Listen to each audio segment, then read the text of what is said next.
So where do you see emotional reactivity undermining otherwise intelligent individuals? Well, I think most people, they're the victim of it and they don't even realize that they play a part in it, and that may be, one of the biggest challenges for us as a culture.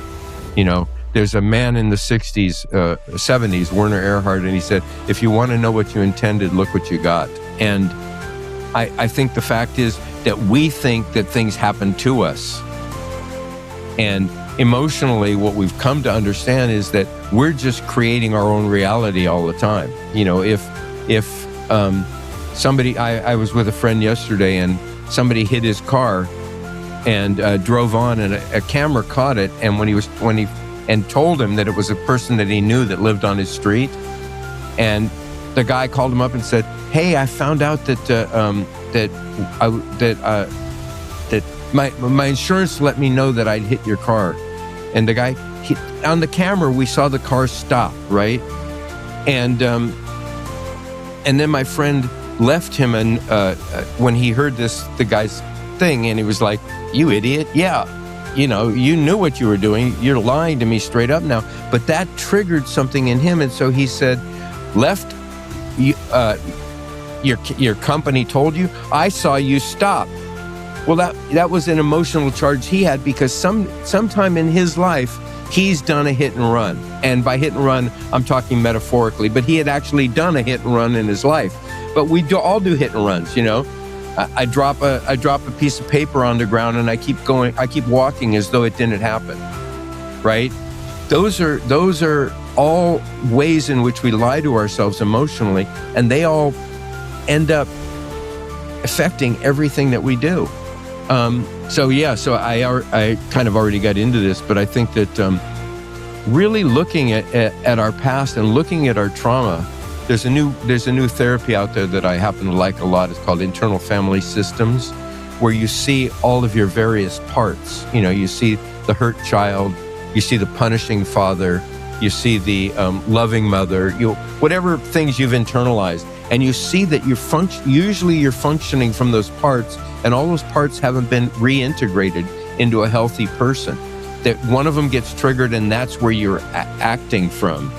And I think unless we really look back on our lives and take responsibility for the fact that, yes, I was the victim of an alcoholic father who happened to hit me a lot, but I spent the next 55 years keeping him alive in my memory by hating him, instead of doing the emotional work to get to the place where I forgave him, because in his mind, because his father had left and hadn't helped raise him, in his mind, he had done his best job by getting us a home, feeding us regularly, buying us clothes, and supplying all of our needs.